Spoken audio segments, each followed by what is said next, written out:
ज्ञान गुण सागर, जय कपीस तिहुँ लोक उजागर।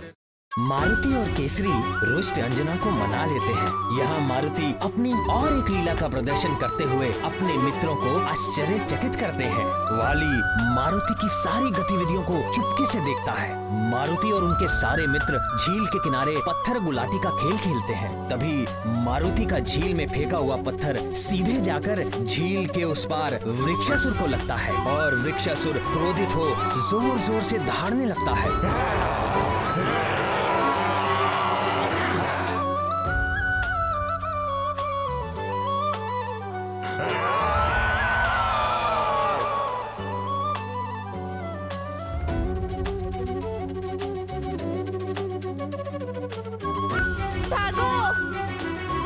केसरी पुत्र, मुझे बार बार छेड़कर उत्तेजित करने का दुस्साहस न कर।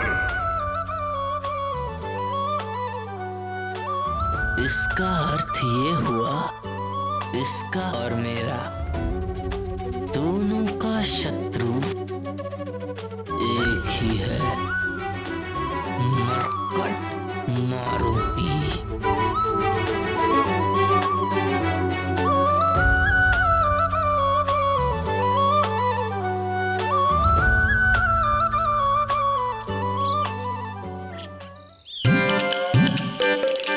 इतनी तीव्र गति से मैं आज तक कभी नहीं भागा।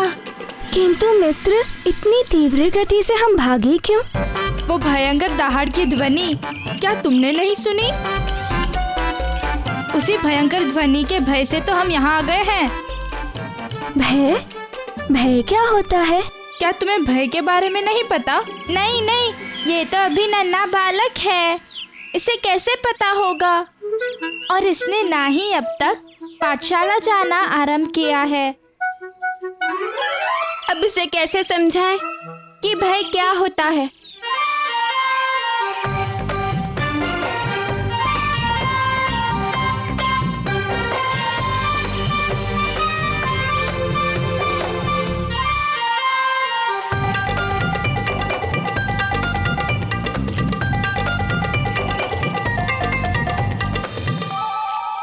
मित्र, भय अर्थात शेर की भयंकर दहाड़।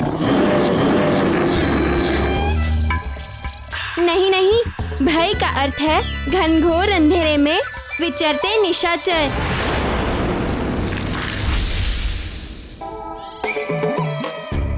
अरे मित्रों, ये क्या ज्ञान दे रहे हो नन्हे बालक को? भय का अर्थ होता है गुरुजी की छड़ी।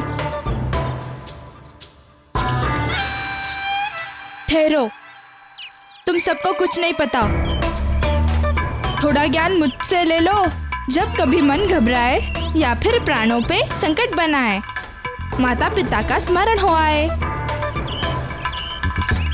या कहो नानी का स्मरण हो आए। हाँ, तब समझ लो, उसे ही भय कहते हैं। कल अमावस के दिन, और यदि तुम कल मेरे हाथ लग गए तो कोई देवता भी तुम्हें मेरा भोजन बनने से बचा नहीं पाएगा। वाली महानतम, ये तो तुम्हारे लिए अत्यंत ही शुभ संकेत है।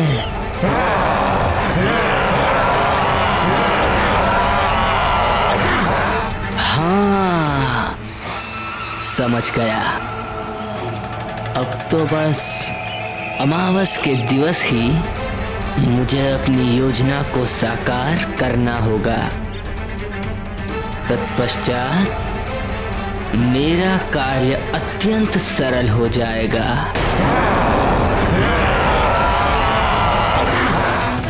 अब तो बस अपनी योजना अनुसार किसी भी प्रकार उस मायावी मरकट को वृक्षासुर की पहुंच तक ले जाना है।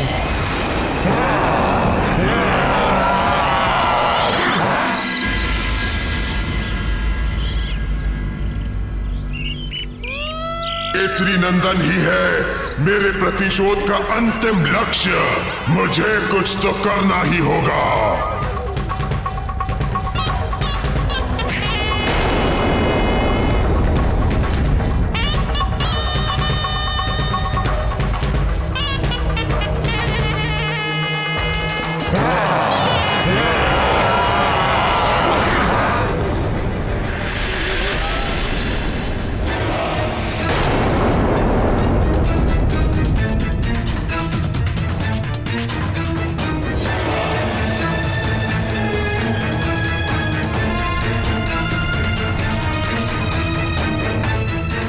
अरे ये मूर्ख फिर क्यों मेरी ओर चला आ रहा है?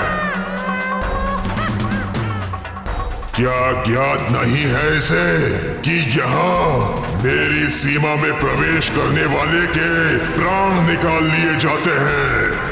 या इसे मेरा भय नहीं है? भय तो मुझे अभी भी प्रतीत हो रहा है उस भयंकर दहाड़ के बारे में सोचकर। हाँ, बड़ी ही भयंकर और डरावनी थी वो दहाड़।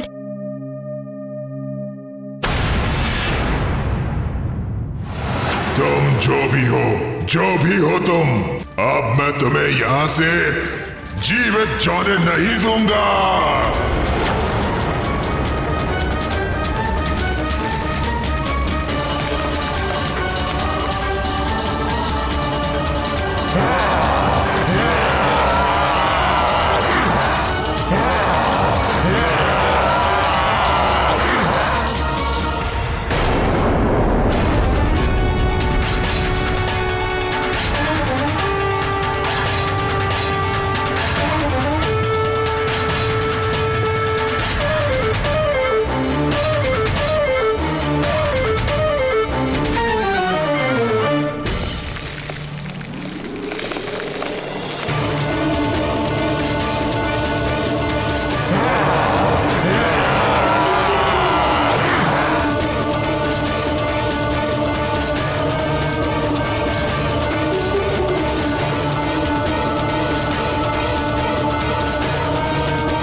रोक।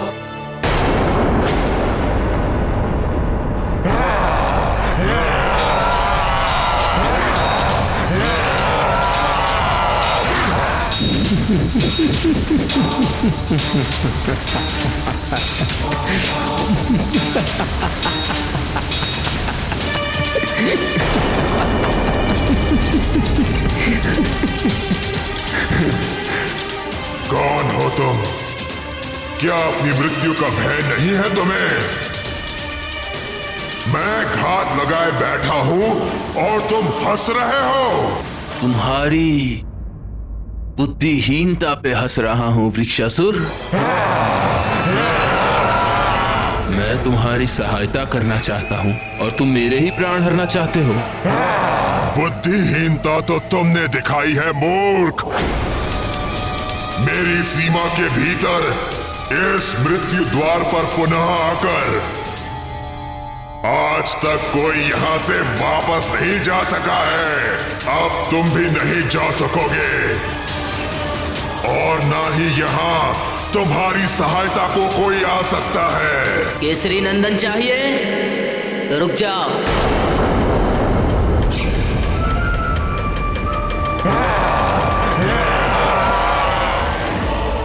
तो बोलना क्या चाहता है?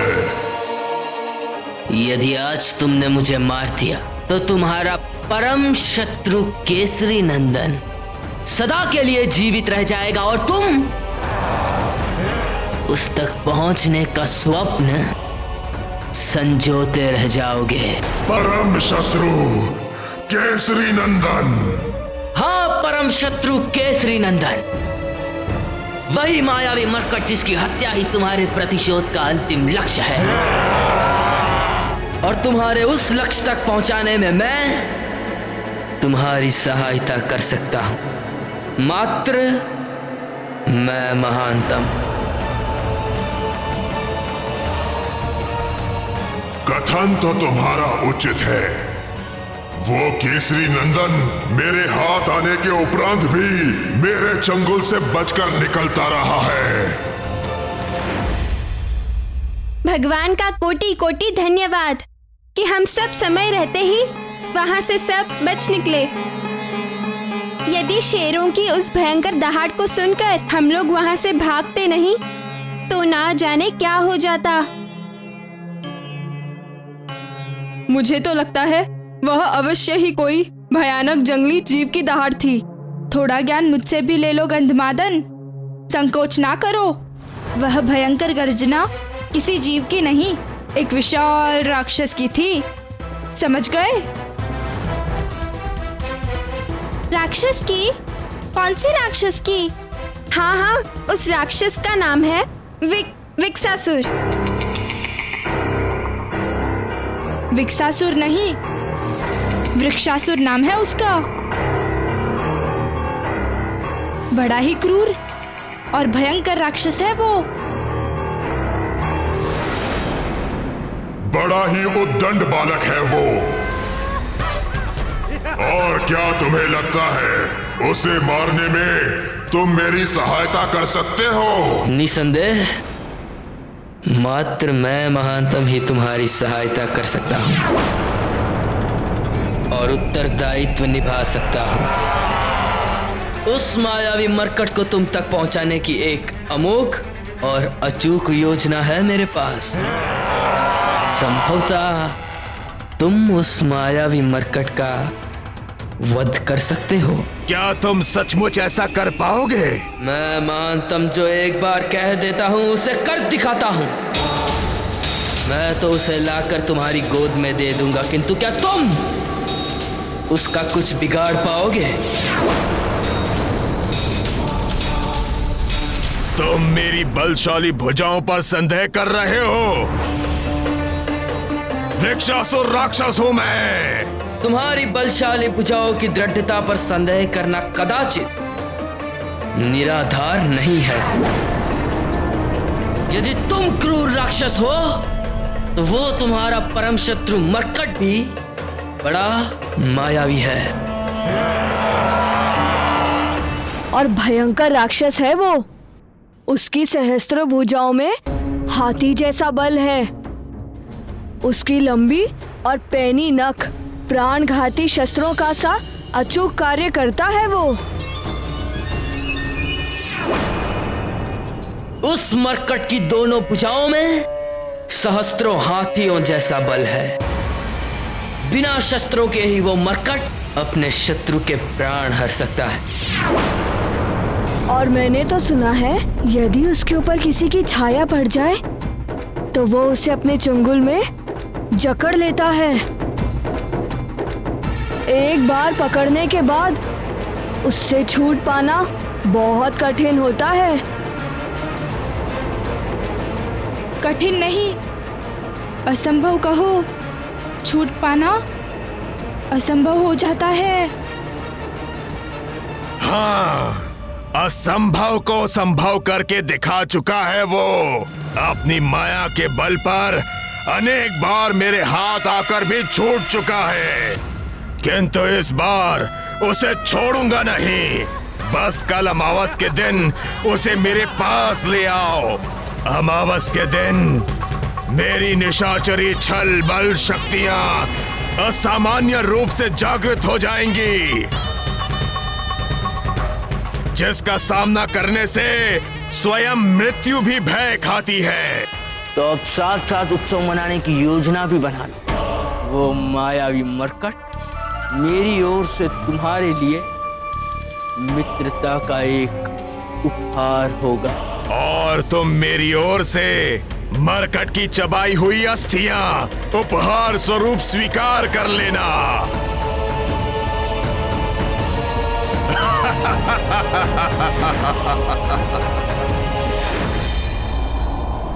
और यदि तुमने अपना वचन पूरा नहीं किया तो महानतम वाली अपने वचन से कभी पीछे नहीं हटता।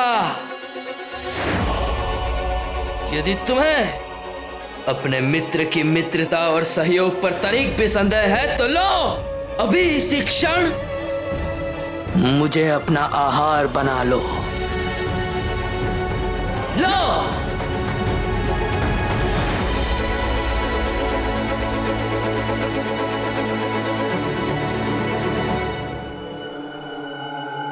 अपने मित्र के हाथों मरकर मुझे तनिक भी पीड़ा नहीं होगी।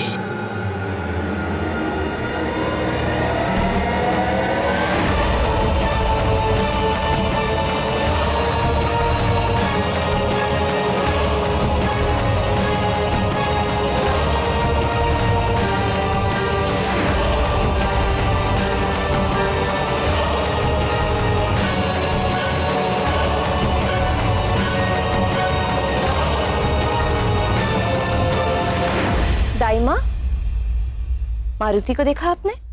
अभी तक लौट कर नहीं आया। नहीं महारानी, मैंने तो नहीं देखा।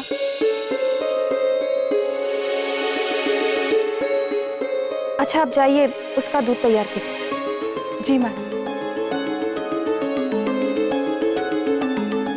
मित्रों के साथ क्रीड़ा में मारुति को आजकल क्षुधा और तृष्णा भी नहीं सताती। इतना समय बीत गया किंतु अभी तक मारुति लौट कर नहीं आया। मैं स्वयं मारुति को वाटिका में जाकर देखता हूँ। नहीं स्वामी, मैं स्वयं देख लेती हूँ।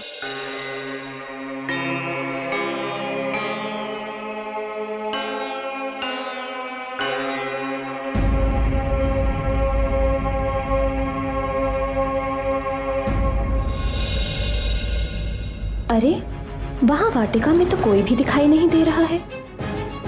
कहाँ गए सब?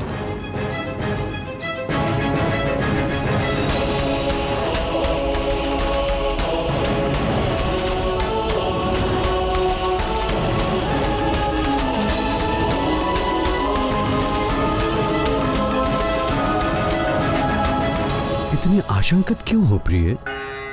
बालक है, यही वाटिका में अपने मित्रों के साथ खेल रहा होगा। किंतु वाटिका में कोई दिख क्यों नहीं रहा?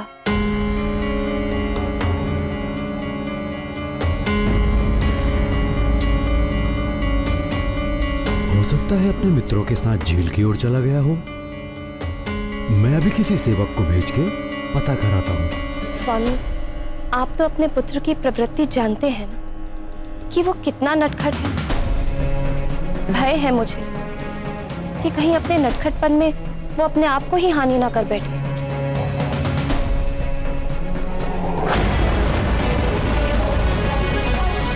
मारुति तो प्रतिदिन दूध पीता है, इसीलिए कोई भी राक्षस मारुति को हानि नहीं पहुंचा सकता।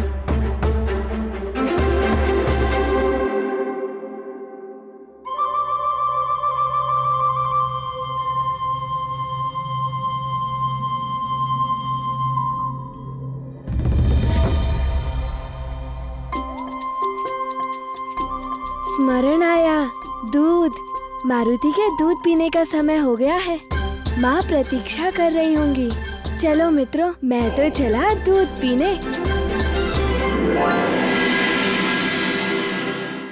मेरे पुत्र को कोई हानि नहीं हो सकती, क्योंकि मैं उसे पहले ही समझा चुका हूँ कि अपने नटखटपन में कुछ भी ऐसा ना करे जिससे किसी को कष्ट पहुंचे या किसी भी प्रकार की हानि की संभावना हो।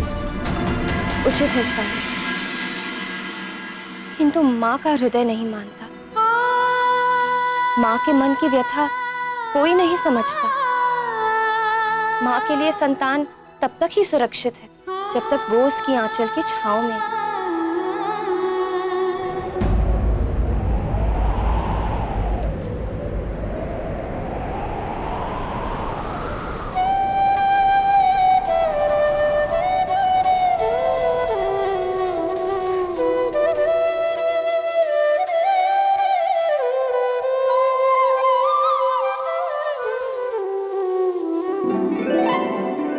क्या हुआ प्रिय? आपका लाडला पुत्र आ गया। किंतु तुम्हें कैसे पता कि मारुति आ गया? माँ हूँ, मन के नेत्रों से पुत्र के आने का संकेत मुझे पूर्व ही मिल जाता है। विद्यावान गुणी अति चातुर, राम काज करिबे को आतुर। प्रभु चरित सुनबे को रसिया, राम लखन सीता मन बसिया। जय हनुमान ज्ञान गुण सागर, जय कपीस तिहुँ लोक उजागर। राम दूत अतुलित बल धामा, अंजनी पुत्र पवन सुत नामा। सूक्ष्म रूप धरि सिंह दिखावा, विकट रूप धरि लंक जरावा। भीम रूप धरि असुर संहारे, रामचंद्र के काज सवारे। जय हनुमान ज्ञान गुण सागर, जय कपीस तिहुँ लोक उजागर। राम दूत अतुलित बल धामा, अंजनी पुत्र पवन सुत नामा।